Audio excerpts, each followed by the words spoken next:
Assalamualaikum warahmatullahi wabarakatuh. Perkenalkan, nama saya Raja Febriansa dari Prodi Sistem Informasi dengan NIM 7012553 dari Universitas Islam Negeri Sultan Taha Saifuddin Jambi.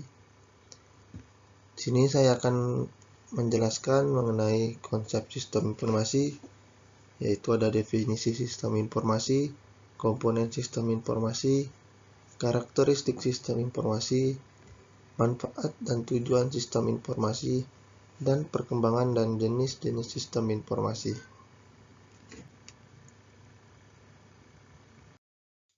Yang pertama ada pengertian sistem. Apa sih sistem itu? Sistem adalah sekumpulan komponen atau elemen yang saling berhubungan dan bekerja sama untuk mencapai suatu tujuan tertentu. Setiap komponen dalam sistem memiliki fungsi masing-masing, tetapi semuanya saling mendukung agar tujuan dapat tercapai. Contoh sederhananya, sebuah universitas merupakan suatu sistem yang mana di dalamnya terdapat mahasiswa, dosen, staf, administrasi, ruang kelas, perpustakaan, dan sistem akademik. Semua bagian tersebut bekerja sama agar proses pendidikan berjalan dengan baik. Selanjutnya, pengertian informasi. Sistem informasi adalah suatu sistem yang menggabungkan manusia, perangkat keras atau hardware, perangkat lunak atau software, data, prosedur, dan jaringan komunikasi untuk mengumpulkan, mengolah, menyimpan, serta menyajikan informasi yang berguna bagi pengguna dalam mendukung kegiatan operasional, pengambilan keputusan, dan pengolahan organisasi. Dengan kata lain, sistem informasi bertugas mengubah data menjadi informasi. Selanjutnya, definisi sistem informasi menurut para ahli. Yang pertama, menurut Kenneth C. Loudon dan Jean P. Loudon, sistem informasi adalah kumpulan komponen yang saling berhubungan untuk mengumpulkan, memproses, menyimpan, dan mendistribusikan informasi guna mendukung pengambilan keputusan dalam organisasi. Selanjutnya ada menurut James O'Brien, sistem informasi merupakan kombinasi terorganisir dari manusia, perangkat keras, perangkat lunak, jaringan komunikasi, dan sumber daya data yang digunakan untuk mengumpulkan, mengolah, menyimpan, dan menyebarkan informasi. Selanjutnya, fungsi utama sistem informasi. Sistem informasi memiliki beberapa fungsi utama. Yang pertama ada mengumpulkan data dari berbagai sumber. Yang kedua, mengolah data menjadi informasi. Ketiga, menyimpan data secara aman. Keempat, menyediakan informasi yang akurat kepada pengguna. Kelima, membantu proses pengambilan keputusan. Dan yang terakhir, meningkatkan efisiensi dan efektivitas pekerjaan. Selanjutnya adalah komponen sistem informasi. Komponen sistem informasi terbagi menjadi 6 macam. Yang pertama ada perangkat keras atau hardware. Merupakan seluruh perangkat fisik yang digunakan untuk menjalankan sistem informasi. Berfungsi sebagai alat untuk memasukkan data, memproses data, menyimpan data, dan menampilkan hasil pengolahan informasi. Contohnya antara lain ada komputer, laptop, server, printer, scanner, keyboard, mouse, dan hard disk. Tanpa perangkat keras, sistem informasi tidak dapat beroperasi karena tidak ada media yang digunakan untuk menjalankan proses pengolahan data. Yang kedua ada perangkat lunak atau software. Kumpulan program atau instruksi untuk mengatur cara kerja komputer dan dalam mengolah data. Berfungsi mengendalikan perangkat keras dan membantu pengguna dalam menyelesaikan berbagai pekerjaan. Contoh software meliputi Windows dan Linux, aplikasi seperti Microsoft Office dan browser, serta sistem manajemen basis data seperti MySQL, PostgreSQL. Perangkat lunak memungkinkan data diolah menjadi informasi yang bermanfaat bagi pengguna. Yang ketiga ada brainware atau manusia itu sendiri. Merupakan komponen yang mengoperasikan, mengelola, dan mengembangkan sistem informasi. Brainware mencakup pengguna biasa, operator, programmer, administrator, hingga analis sistem. Komponen ini sangat penting karena secanggih apapun teknologi yang digunakan, sistem informasi tak membutuhkan manusia untuk menjalankan dan mengawasinya. Oleh karena itu, kualitas sumber daya manusia sangat mempengaruhi keberhasilan suatu sistem informasi. Yang keempat ada data.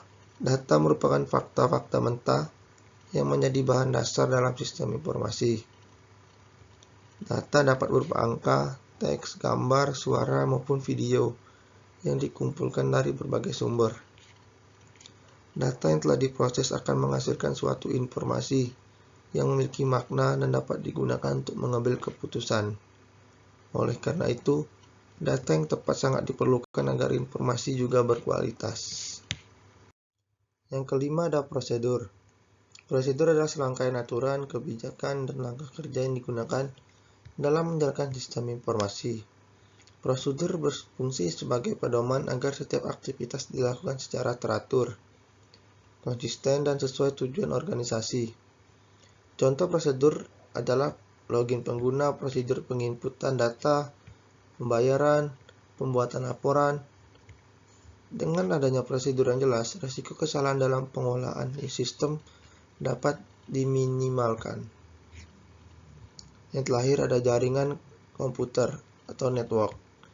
Merupakan sarana yang menghubungkan berbagai perangkat komputer sehingga dapat saling bertukar data dan informasi. Jaringan memungkinkan pengguna mengakses data secara cepat dari berbagai lokasi serta mendukung komunikasi antar pengguna dalam organisasi. Contoh jaringan komputer meliputi LAN, Wi-Fi, dan internet. Keberadaan jaringan sangat penting terutama pada era digital saat ini, karena sebagian besar sistem informasi telah berbasis online dan terhubung melalui internet.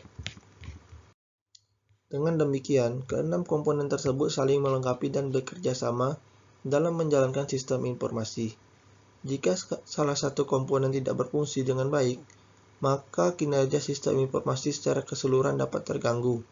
Oleh karena itu, semua komponen harus dikelola secara optimal agar sistem informasi dapat menghasilkan informasi yang akurat, relevan, dan bermanfaat bagi penggunanya. Selanjutnya ada karakteristik sistem informasi. Sistem informasi yang baik memiliki beberapa karakteristik yang baik agar dapat menghasilkan informasi yang berkualitas. Yang pertama ada akurasi atau akurasi, yaitu informasi yang harus benar dan bebas dari kesalahan. Selain itu, informasi juga harus tepat waktu sehingga dapat digunakan saat dibutuhkan dalam pengambilan keputusan. Yang kedua ada relevan, yaitu informasi yang harus sesuai dengan kebutuhan pengguna, serta lengkap. Agar tidak menimbulkan kesalahpahaman, informasi juga harus andal dan berasal dari sumber yang dapat dipercaya. Selain itu, sistem informasi harus mudah dipahami, fleksibel terhadap perubahan, kebutuhan, serta keamanan, untuk melindungi data dari kehilangan atau akses oleh pihak yang tidak berwenang. Dengan karakteristik tersebut, sistem informasi dapat memberikan informasi yang bermanfaat dan mendukung kegiatan organisasi secara efektif. Selanjutnya ada manfaat dan tujuan sistem informasi.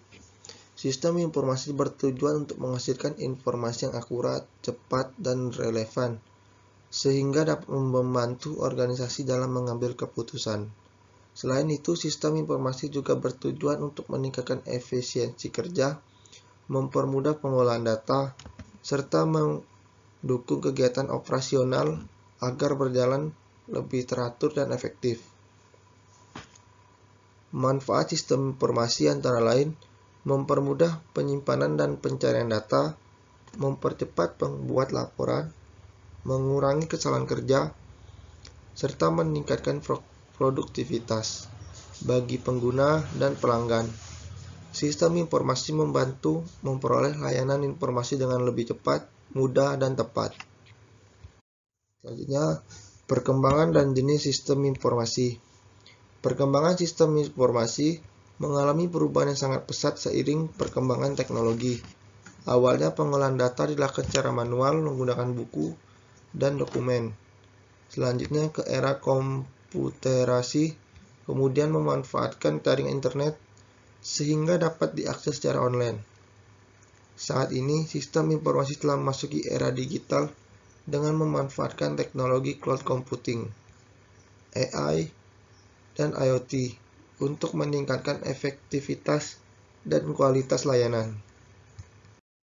Berdasarkan fungsinya, terdapat beberapa jenis sistem informasi, yaitu ada transaksi proses sistem untuk mengelola transaksi harian, manajemen informasi sistem untuk menyajikan laporan kepada manajemen, decision support system untuk membantu pengambilan keputusan, eksekutif informasi sistem untuk menyediakan informasi bagi pimpinan, office automation system untuk mendukung pekerjaan administrasi, enterprise research planning untuk mengintegrasikan proses bisnis, serta customer relationship management untuk mengelola hubungan dengan pelanggan.